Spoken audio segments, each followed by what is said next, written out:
Hello friends, welcome back to our channel DDS movie review. Hunting Jessica broke. ఇది ఒక action thriller movie. ఇప్పుడైతే ఈ movie అయితే Amazon ప్రైమ్లో రెంట్కి అయితే స్ట్రీమింగ్ అయితే అవుతా ఉంది.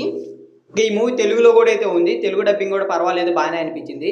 ఇప్పుడు ఈ యాక్షన్ థ్రిల్లర్ మూవీ ఎలా ఉంది, చూడడానికి ఏ రేంజ్లో అనిపించింది, మొత్తం డీటెయిల్స్ అయితే ఈ వీడియోలో అయితే మాట్లాడుకుందాం. ఇంకా వీడియోకి వెళ్ళే ముందు ఒకే విషయం, ఎవరైనా మన ఛానల్కి సబ్స్క్రైబ్ చేసుకోకుండా కానీ వీడియోని చూస్తుంటే ఈ వీడియోకి లైక్ చేసి మన ఛానల్కి అయితే సబ్స్క్రైబ్ అయితే చేసుకోండి. అప్పుడే మేము పెట్టే మూవీ అప్డేట్స్, మూవీ రివ్యూస్ మీరైతే మిస్ అవ్వకుండా అయితే చూడొచ్చు. సో ఫస్ట్గా అయితే ఈ మూవీ అయితే నాకైతే పెద్దగా అయితే అంత అయితే నచ్చలేదు. జస్ట్ యావరేజ్గా అయితే అనిపించింది. అంటే డీసెంట్ టైం వాచ్ మూవీ అనిపించింది. ఎందుకంటే అంత అయితే ఏమి ఎక్కలేదు. మూవీ రన్ టైం చూసుకుంటే 2 hours దాకా అయితే ఉంది. ఆ 2 hours అయితే ఎక్కడైతే నాకైతే సరిగ్గా అయితే ఎక్కల మూవీ అయితే మనకి ఎక్కువ అయితే ల్యాగ్ అనిపించదు, అలాగే ఎక్కువ బోర్ అయితే కొట్టదు. అంటే మూవీ చూసేటప్పుడు ఎక్కువ ఎంత నీరసంగా ఉంది ఇలాగైతే అనిపించదు. పర్వాలేదు, రేజీగానే వెళ్తూ ఉంటుంది. కానీ కాకపోతే మూవీ అయితే ప్రాపర్గా అయితే నచ్చదు. ఇంకా మూవీ స్టోరీ ప్లాట్ విషయానికి వస్తే, మూవీలో అయితే ఒక మిలిటరీ టీమ్ అయితే ఒక ఆపరేషన్ మెయిన్ అయితే ఒక మాఫియాని పట్టుకోవడానికి సౌత్ ఆఫ్రికాకి అయితే వెళ్తారు.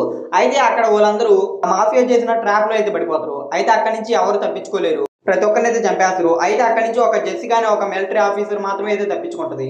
ఆ తప్పించుకున్న 12 సంవత్సరాలకి అయితే మళ్ళీ ఆ మాఫియా వాళ్ళు అయితే ఆమెను పట్టుకొని టార్చర్ అయితే చూపిస్తారు. అయితే వాళ్ళ దగ్గర నుంచి ఆమె ఎలా తప్పించుకుంది, అలా ఎలా సర్వైవ్ అయింది, ఇవన్నైతే మీరైతే మూవీ చూసి అయితే తెలుసుకోవాలి.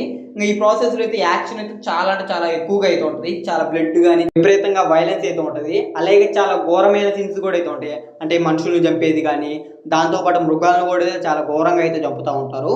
సో ఈ సీన్స్లో అయితే మాత్రం చాలా అంటే చాలా బ్లడ్ ఉంటుంది. అలాగే చాలా వైలెన్స్ కూడా అయితే ఉంటుంది. చాలా బ్రూటల్గా అయితే ఉంటాయి. కాబట్టి ఈ ఫ్యామిలీతో చూసేటప్పుడు మీకు కొద్దిగా ఇబ్బందిగా కూడా అనిపిస్తుంది. ఎందుకంటే ఆ రేంజ్లో బ్రూటల్ సీన్స్ అయితే ఉంటాయి. యాక్షన్ పరంగా కొద్దిగా పర్వాలేదు, మూవీని బెటర్గానే అవుతుంటుంది. కానీ ఆ మూవీ స్క్రీన్ ప్లే కానీ ఏది కొద్దిగా అనిపివు. ఆ కలర్ గ్రేడింగ్ కూడా అంతగా అయితే నచ్చలేదు నాకైతే. కలర్ గ్రేడింగ్ వల్ల చూస్తున్నప్పుడు మూవీ ఒక ఓల్డ్ టెంప్లెట్ అయితే అనిపించింది. అంటే ఏదో ఓల్డ్ మూవీ చూస్తున్నప్పుడు ఎలా అనిపిస్తుందో అలాగైతే అనిపించింది ఆ టెంప్లెట్ అయితే మాత్రం. ఆ కలర్ గ్రేడింగ్ కొద్దిగా బెటర్గా ఉంటే ఇంకా మూవీ చాలా బాగుండేది.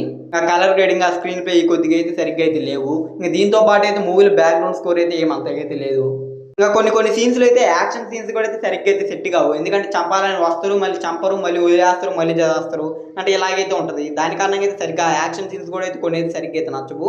కాబట్టి ఓవరాల్గా మూవీ అయితే నాకైతే యావరేజ్గా అయితే అనిపించింది. ఇది కూడా యాక్షన్ సీన్స్ ఉన్నాయి కాబట్టి ఇన్ కేస్ మీరు ఒక యాక్షన్ సర్వైవర్ థ్రిల్లర్ మూవీ చూడాలంటే ఒకసారి అయితే ట్రై చేయండి. లేదు అంటే స్కిప్ చేసుకోవడమే బెటర్. ఇంకా ఈ మూవీ రివ్యూ అయితే. ఇంకా ఈ వీడియో కానీ మీకు నచ్చినట్టయితే ఈ వీడియోకి అయితే లైక్ చేయండి. అలాగే ఈ వీడియోని అయితే మీ ఫ్రెండ్స్ అండ్ ఫ్యామిలీకి వీడియోని షేర్ చేయండి. ఇంకా మన ఛానల్కి సబ్స్క్రైబ్ చేసుకొని పక్కన ఉన్న బెల్ నోటిఫికేషన్ ఆన్లో అయితే పెట్టుకోండి. అప్పుడే మేము పెట్టే మూవీ అప్డేట్స్, మూవీ రివ్యూస్ మీరైతే మిస్ అవ్వకుండా అయితే చూడొచ్చు.